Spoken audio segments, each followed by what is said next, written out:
नमस्कार दोस्तों, स्वागत है आप सभी का आपके अपने YouTube चैनल वर्दी क्लासेस में। एसएससी जीडी की मैथ प्रिपरेशन के लिए आज ये मेरी पहली क्लास है और ये सारी क्लासेस वर्दी क्लासेस ठीक है कि ऑफिशियल YouTube चैनल पर ली जाएगी।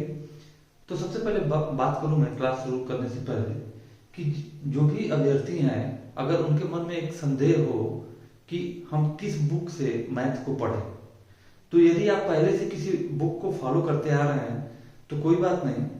हालांकि मैं किसी बुक का प्रमोशन नहीं कर रहा हूं, लेकिन जहां तक मैं बात करूं तो अभी अगर मैं अपनी खुद की बात करूं तो अभी प्रेजेंट टाइम में मैं खुद सीआरपीएफ में सब इंस्पेक्टर के पोस्ट पर कार्यरत हूं। तो जितना मुझे अनुभव है या जितना मुझे नॉलेज है उसके आधार पर मैं बताना चाहूंगा कि अगर कोई बच्चा कंफ्यूज है कि किस बुक को फॉलो करें, तो मेरा मानना है उसके लिए सबसे बेस्ट बुक रहेगी कौन सा, शारदा पब्लिकेशन की अगणित है। अगर राइटर की बात करें तो डॉक्टर एस.डी. यादव है, ठीक है, शारदा पुस्तक भवन प्रयागराज। तो यह जो बुक है यह काफी आपके लिए मतलब एसएससी जीडी वाले अभ्यर्थियों के लिए ठीक है काफी महत्वपूर्ण रहेगा, ठीक है, क्योंकि इसका जो इस बुक की डिजाइनिंग ऐसी है कि जो क्वेश्चंस हैं इसमें टाइप वाइज अलग अलग करके इसमें मतलब छाट कर दे दिया गया। अगर आर एस अग्रवाल की बुक को हम देखें तो आर एस अग्रवाल की जो बुक है उसमें जो क्वेश्चंस हैं वो सारे क्या है, मिश्रक है, यानी कि कहने का मतलब मिश्रित है। कहीं जीरो लेवल का क्वेश्चन है, कहीं हार्ड है, कहीं फिर इजी मिल गया, कहीं टफ मिल गया। इसका क्या है, इसमें जो टाइप जितने भी वैरायटी होती है उनको अलग एकदम मतलब हेडिंग द्वारा अलग जैसे बता दिया है कि लॉसो अलग दे दिया है, मौसा अलग दे दिया है, लॉसो के जितने प्रकार होते हैं उनको अलग अलग करके दे दिया है, मौसा को अलग अलग करके दे दिया है। तो जितना मेरा अनुभव है उस आधार पर मैं बताऊंगा ये बुक काफी अच्छी है। अगर आप किसी बुक को फॉलो करते हैं तो फॉलो करिए, लेकिन अगर कोई बच्चा जो कंफ्यूज है गाइडलाइन चाहता है तो मैं उसको इस बुक को सजेस्ट करूंगा। तो चलिए शुरू करते हैं क्लास को। चलिए क्लास को आज मैं मौसा और लॉसन लेकर क्यों आया, एचसीएफ एंड एलसीएम, क्योंकि अमूमन जो क्लासेज होती हैं वो स्टार्ट होती है नंबर सिस्टम से, ठीक है, लेकिन मेरा मकसद कुछ है आप लोगों को समझाने का। पढ़ाई सब लोग करते हैं, हम लोग बुक खोलते हैं तुरंत सीधे पहुंचते हैं प्रश्न पे और उसको सॉल्व करना शुरू कर देते हैं। ये हमारी सबसे बड़ी गलती होती है। तो आप लोगों को आज तक मैं इस चीज को इसलिए ले आया हूं कि आप लोगों को कुछ आईना दिखा सकूं कि आज तक आप लोग क्या पढ़ रहे थे और क्या समझ रहे थे, आपकी समझ को विकसित करने के लिए या आपके कॉन्सेप्ट को क्लियर करने के लिए, ठीक है। इसको मैं लेकर आया हूं, किसको, मौसा और लॉसा यानी कि एचसीएफ एंड एलसीएम। पहले हम समझ को विकसित करेंगे। आज तक हम सवाल तो लगाए, एचसीएफ हमको पता है, इसका जो फुल फॉर्म होता है हाईएस्ट कॉमन फैक्टर, हिंदी में बोले तो महत्तम समापवर्तक, ठीक है। लेकिन अगर सिर्फ हम पूछे समापवर्तक किसे बोलते हैं हमको नहीं पता, हम बस क्वेश्चन आ रहा है सॉल्व कर रहे हैं और आंसर भी ला रहे हैं, लेकिन हमको बेसिक चीजें ही नहीं पता है, ठीक है। उसी को अगर हम देखें आगे, जैसे हम बोलते हैं एलसीएम, ठीक, क्या बोलते हैं एलसीएम, एलसीएम को देखेंगे, इसको बोलते हैं लीस्ट कॉमन मल्टीपल, और इसको हम पढ़ते क्या है, लघुत्तम समापवर्त। इसको बोलते हैं महत्तम समापवर्तक, इसको बोलते हैं लघुत्तम समापवर्त। जहां हम बोलते हैं लघुत्तम, वो लघुत्तम नहीं होता है, पहले तो हम सही बोलते नहीं है, ठीक है, इसलिए कॉन्सेप्ट क्लियर नहीं होता। यह आपका लघुत्तम है। अगर इंग्लिश मीनिंग देखेंगे इसको लिस्ट बोलते हैं, क्या, लिस्ट। लघुत्तम मतलब छोटा, महत्तम, ठीक है, मतलब यहाँ देखिए इंग्लिश मीनिंग से सेंस निकालिए, हाईएस्ट यानी कि बड़ा, ठीक है, बड़ा से बड़ा। तो यह आपका महत्तम है और यह लघुत्तम नहीं है, लघुत्तम है। लघुत्तम, लघु मतलब क्या होता है, छोटा, English meaning that's mean list. तो चलिए शुरू करते हैं। सबसे पहले तो इसमें हम क्या जानेंगे, इसमें हम देखेंगे यहाँ से हम शुरू करते हैं कुछ परिभाषाओं के साथ। तो सबसे पहले यहाँ पे हम देखेंगे, दिया है आपका एचसीएफ, महत्तम समापवर्तक, हाईएस्ट कॉमन फैक्टर। अगर हम एस.डी. यादव की बुक की बात करें तो इसमें सारे डेफिनेशन शुरू से ही दिए गए हैं। तो आप लोग बुक में जाते हैं तो सीधे आप लोग क्वेश्चन सॉल्व करते हैं, उससे पहले जो बुक में दिया गया रहता है उसको जरूर पढ़िए, ठीक है, समझिएगा। अब यहाँ पर हम देखेंगे तो पहला हेडिंग जो हमने डाला है, क्या डाला है हमने डाला है समापवर्तक। क्या डाला है, समापवर्तक जिसको हम बोलते हैं कॉमन फैक्टर, ठीक है, समापवर्तक या कॉमन फैक्टर। तो अगर समापवर्तक की बात करें हम लोग, तो समापवर्तक क्या है ये हम समझेंगे, और उससे पहले आप क्या समझे, अपवर्तक समझ लें। समापवर्तक समझने से पहले एक लाइन और समझ लीजिएगा, अपवर्तक, ठीक है। अपवर्तक अगर बुक को आप स्टार्ट करेंगे तो आपका बुक जो है पहला हेडिंग ही आपका अपवर्तक।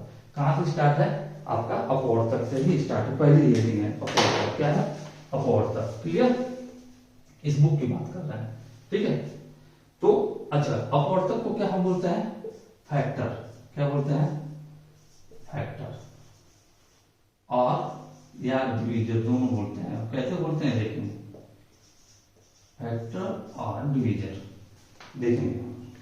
देखिए इसमें कह रहा है कि यदि कोई संख्या किसी दूसरी संख्या को पूरी विभाजित कर दे, तो विभाजित करने वाली संख्या को विभाजित होने वाली संख्या का अपवर्तक कहते हैं, ठीक है। जैसे कहने का मतलब है, अब यूं समझिए, फॉर एग्जाम्पल हमने लिया 12। क्या लिया, 12, ठीक है। अब देखिए कि 12 को कौन कौन सी संख्याएं विभाजित करेंगी, तो हम देखेंगे 12 1 से कटता है, 12 2 से भी कटता है, 12 3 से भी कटता है, 4 से भी कटेगा, 6 से भी कटेगा, और 12 से भी कटेगा, ठीक है। तो 12 जो है आपका 1 2 3 4 6 12 से भी कट रहा है। तो यह जो है आपका यह जो संख्याएं हैं, ये 12 को क्या कहलाएंगी, अपवर्तक, यानी कि फैक्टर। क्लियर, अपवर्तक समझ में आया कि जो संख्या है वो किन किन संख्याओं से पूर्णतः विभाज्य होती है, उन्हीं संख्याओं को उस संख्या का अपवर्तक कहते हैं, समझ गए। तो 12 का अपवर्तक की बात करेगा, इंग्लिश में देखेंगे फैक्टर का, तो 1 2 3 4 6 और 12 हो जाएगा। क्लियर, यह आपका है अपवर्तक का कॉन्सेप्ट। थोड़ा सा इसको इरेज करते हैं, यहां पर हम देखेंगे अब, ठीक है। तो अपवर्तक क्या होता है, डिवीजन यह होता है, यानी कि कोई संख्या कितनी संख्याओं से विभाजित हो जाएगी, वही उसका क्या कहलाएगा, अपवर्तक, ठीक है। इसको हम इससे थोड़ा सा मिटाते हैं, यूं इसको हमने इरेज किया। अपवर्तक एक एग्जांपल और देख लीजिए, सपोज दैट हमने ले लिया 18, तो 18 का अपवर्तक क्या होगा, एक जो है वो सबका अपवर्तक होगा, क्योंकि एक से सारी संख्याएं कट जाती हैं। आगे देखेंगे, आपका 2 हो जाएगा, 3 हो जाएगा, ठीक है, और आपका 6 हो जाएगा, और आपका 9 हो जाएगा, ठीक है, और आपका 80। यह जो है 1 2 3 6 9 18, यह क्या है, यह आपका अपवर्तक है। किसका अपवर्तक है, 18 का। क्लियर, यह तो हो गया आपका अपवर्तक। अपवर्तक समझ में आ गया। अब हम समझेंगे समापवर्तक, यानी कि कॉमन फैक्टर। तो अपवर्तक और समापवर्तक क्या होता है, अपवर्तक से एक स्टेप आगे बढ़ेंगे तो समापवर्तक पे आ जाएंगे। चलिए बढ़ते हैं। तो समापवर्तक मतलब कॉमन फैक्टर। तो सबसे पहले हम बात करें, दो संख्याएं ले लेते हैं। हमने ये संख्या ले लिया 12, और 12 को हमने पूछा कि अपवर्तक बताइए आप, यानी फैक्टर बताइए।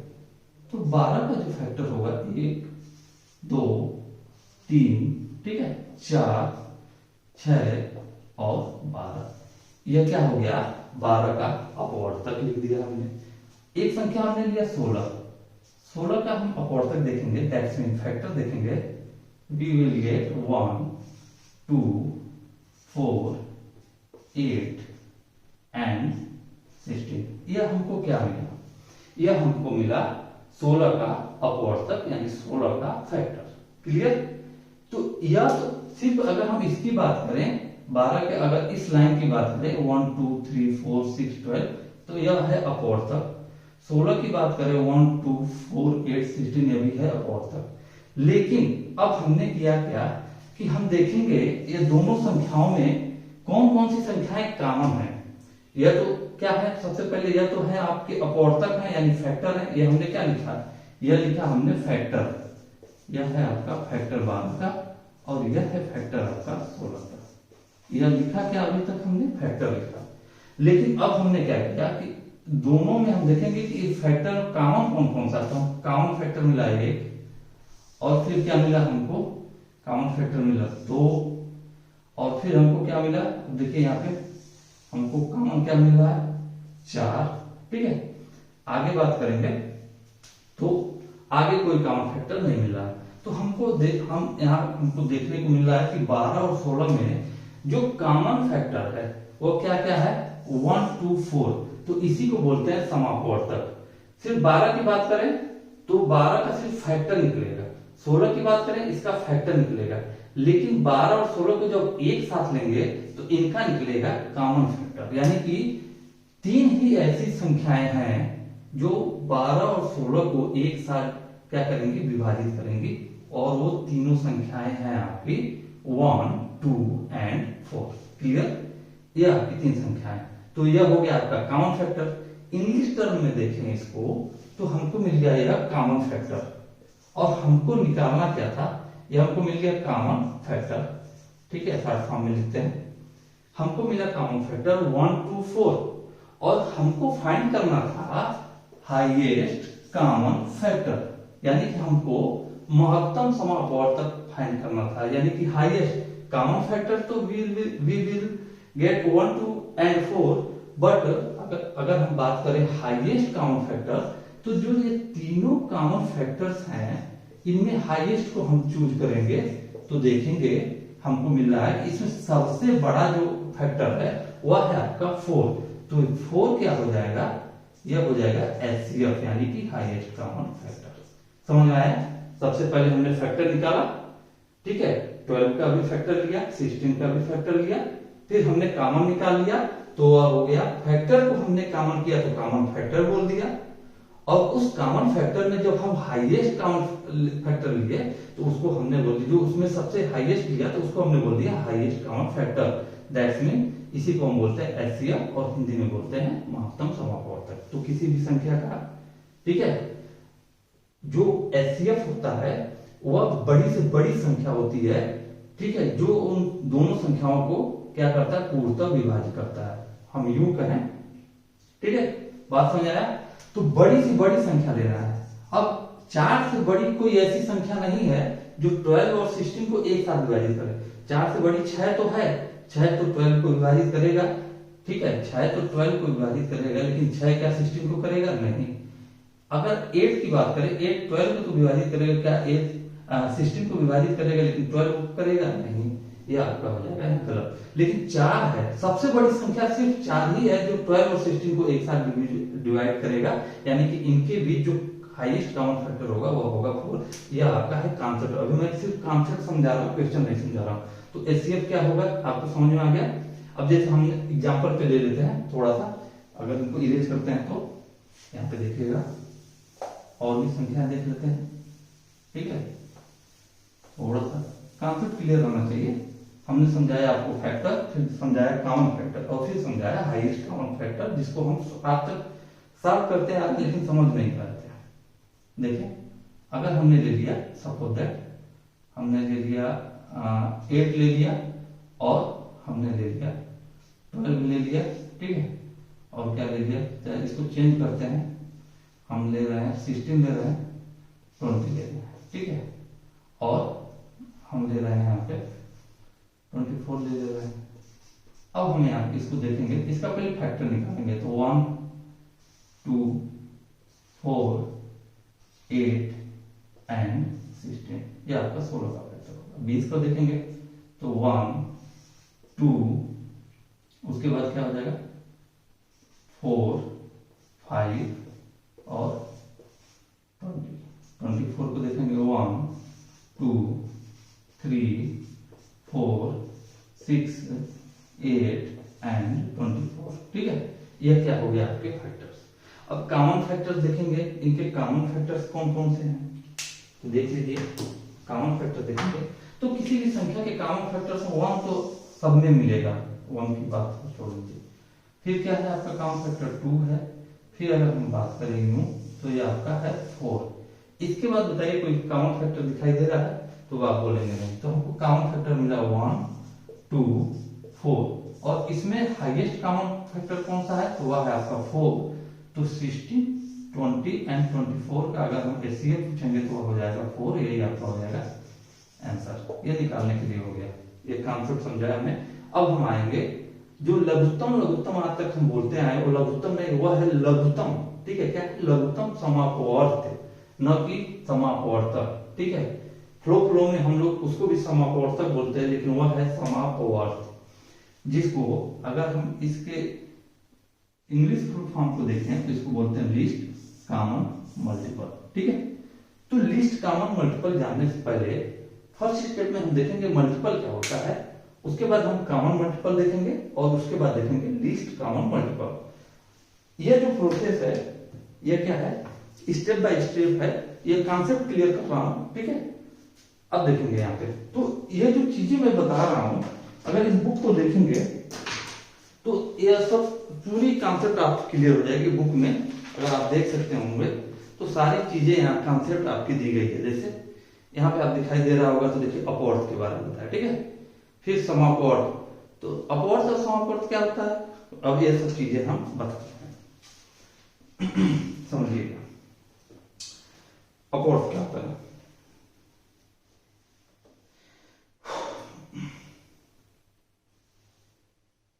चलिए, जैसे हम कह रहे हैं कि कोई संख्या हमने ले लिया, सपोज दैट 6।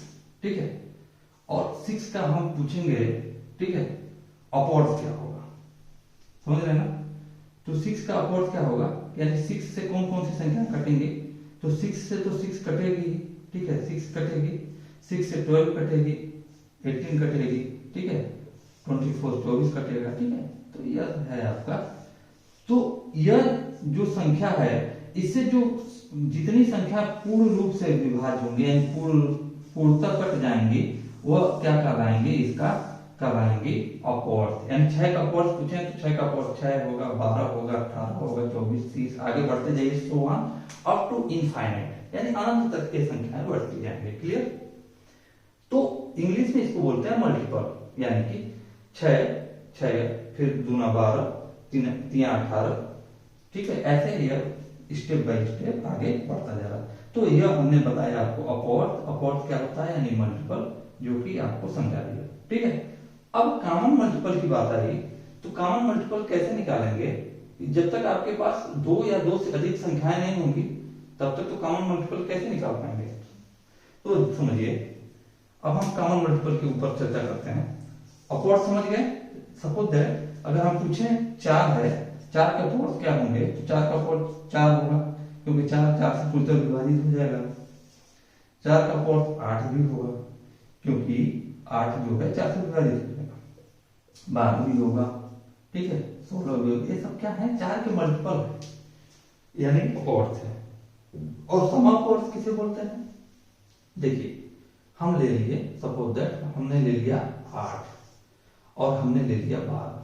ठीक है, अच्छा 8 के अगर अपवर्त की बात करते हैं, पहले 8 का अपवर्त निकालेंगे तो 8 का अपवर्त होगा 8 का अपवर्त होगा 12। ठीक है, 8 का अपवर्त होगा 12 करें, 8 का अपवर्त होगा 16, तो फिर होगा 24, फिर होगा 32, ऐसे आगे बढ़ता जाएगा। हमने 12 को लिया तो 12 का अपवर्त होगा 12, फिर होगा आपका 24, फिर होगा आपका 36, ऐसे आगे बढ़ता जाएगा। क्लियर। तो अगर हम देखें यहाँ पर, अगर हम यहाँ पे देखें, अगर आगे इसको बढ़ाएंगे तो इसका हो जाएगा 40, फिर हो जाएगा 48, फिर हो जाएगा 56, ऐसे बढ़ता जाएगा। और इसका देखेंगे 24 36 हो गया, फिर हो जाएगा 48, ऐसे आगे बढ़ता जाएगा। तो यह 8 का क्या है, यह जो है 8 का, यह 8 का अपवर्त है, यह 12 का अपवर्त है। अब हम यहाँ पे देखेंगे कि इन अपवर्तों में कॉमन अपवर्त कौन कौन सा है। तो हमको दिखाई दिया ये 24 इसके पास भी है, 24 इसके पास भी है, यानी कि यह क्या है, आपका कॉमन है। आगे देखेंगे, यहाँ पे आपको 48 दिखाई दे रहा है और इसके पास भी 48 दिखाई दे रहा है, तो हमने लिख लिया 48। ठीक है, ऐसे आगे आपको मतलब अनंत संख्याएं ऐसी मिलेंगी जो कि कॉमन क्या है, मल्टीपल होंगी, अपवर्त होंगी। तो हम यहाँ से छोटे स्टेप में समाप्त करते हैं। हमको मिला 24 और 48। ठीक है, क्या मतलब 24 और 48। तो हम इसमें क्या करा, यह क्या हो गया, समापवर्त हो गया, कॉमन मल्टीपल हो गया। अपवर्त, अगर अपवर्त की बात करें तो 8 का अपवर्त 8 16 24 32 हो गए, सो ऑन। 12 की अपवर्ड की बात करें तो 12, 24, 36, 48 तो वहां। और अगर हम बात करें समापवर्त यानी कॉमन मल्टीपल के, तो हम 8 और 12 के मल्टीपल में देखेंगे कॉमन कौन कौन से मिल रहे हैं, तो वह हो गए कॉमन मल्टीपल। अब हमको निकालना था चूंकि एलसीएम यानी लिस्ट कॉमन मल्टीपल लिखा हुआ है, तो लिस्ट मतलब क्या है, लघुत्तम छोटा। अब ये जो कॉमन मल्टीपल है 24, 48, आगे भी कोई आएगा 96, जो भी आए ऐसे आगे आपका बढ़ता जाएगा। तो इसमें हम देखेंगे कि सबसे छोटा कौन सा है। यह तो सारे हैं मल्टीपल, ये सारे क्या है मल्टीपल, और सारे हैं क्या कॉमन मल्टीपल। और इसमें अगर हम सबसे छोटा मल्टीपल ढूंढ लें यानी 24, तो ये क्या हो जाएगा, यह आपका कॉमन मल्टीपल है और सबसे छोटा है तो लिस्ट कॉमन मल्टीपल, इसको बोलेंगे एलसीएम यानी कि 24। यह हमने समझाया कॉन्सेप्ट कि एलसीएम क्या होता है, एचसीएफ क्या होता है, ठीक है, पूरा स्टेप बाय स्टेप। और नेक्स्ट वीडियो में हम मिलेंगे इस पे आधारित प्रश्न कैसे बनते हैं एग्जाम में, एसएससी जीडी का लेवल कितना रहता है एलसीएम एचसीएफ का, या किसी भी चैप्टर का जो भी मैथ में मैं पढ़ाऊंगा तो मैं उस लेवल तक पढ़ाऊंगा जहां तक एसएससी जीडी का लेवल। ऐसा नहीं है कि मैं पता चले कि 20 दिन मैंने एलसीएम एचसीएफ ही पढ़ाया, कोई पोर्शन छोड़ा नहीं, एसएससी सीजीएल तक पढ़ाया, लेकिन आपको तो एसएससी जीडी का एग्जाम देना है। तो पढ़ना बहुत जरूरी नहीं है, क्या पढ़ना है यह बहुत जरूरी है। एग्जाम दे रहे हैं एसएससी जीडी का और तैयारी करेंगे इनकम टैक्स इंस्पेक्टर की, तो उसके थ्रू आप इसमें नहीं हो पाएंगे। जैसे लोग बोलते हैं कि आईएएस की तैयारी करिए सीजीएल में सिलेक्शन मिलेगा, ऐसा कुछ नहीं होता, ठीक है। सबका जो है पैटर्न अलग होता है। जैसे अगर हम बात करें टेस्ट फॉर्मेट के बैट्समैन की बात करें तो वह टेस्ट खेलता है, वो 20 फॉर्मेट के रूप में अगर उसको खिलाएं तो वो नहीं सक्सेस होगा। जो 20 फॉर्मेट के बैट्समैन होते हैं वो उस फॉर्मेट में खेलते हैं। वनडे फॉर्मेट के बैट्समैन वनडे के लायक उसी हिसाब से वो डिजाइन होते हैं। तो ठीक उसी तरह एग्जाम का होता है, हर एग्जाम का सिलेबस अपने अनुसार डिजाइन होता है, और जिस हिसाब से एग्जाम का सिलेबस डिजाइन हो, जो एग्जाम का आपका रिक्वायरमेंट हो, उस हिसाब से आप पढ़ाई करेंगे तो सफलता आपको मिलनी तय है 100%। और चूंकि इसका तो मुझे बहुत अनुभव भी है, 2-3 एग्जाम मैं निकाल चुका हूँ, एसएससी सीजीएल भी मेंस दिया हूं मैं, सीपीओ में ऑलरेडी सिलेक्टेड हूँ प्री मेंस इंटरव्यू देकर, तो अनुभव है और पढ़ाने का भी अनुभव है। तो निश्चिंत रहिए, आपके हर एक कदम पे आपको, ठीक है, मतलब पूरा सहयोग दिया जाएगा। और समय समय पे जो भी अपडेट्स होंगी एसएससी जीडी के रिगार्डिंग, ठीक है, कौन सी बुक्स पढ़ें, कहां से टेस्ट आप अवेल करें, कौन से यूट्यूब चैनल से करेंट पढ़े, तो सारी जानकारी आपको धीरे धीरे इस चैनल पे आपको दी जाएगी। तो आशा करता हूँ ये वीडियो आप लोगों को बहुत ही अच्छी लगी होगी। फिर मिलेंगे अगले वीडियो में, तब तक के लिए जय हिंद जय भारत। और जाने से पहले एक रिक्वेस्ट और है कि इस वीडियो को ज्यादा से ज्यादा शेयर करें, जिससे आपके जो भाई बंधु हैं उनको इस वीडियो का लाभ मिल सके, ठीक है। Okay bye, take care.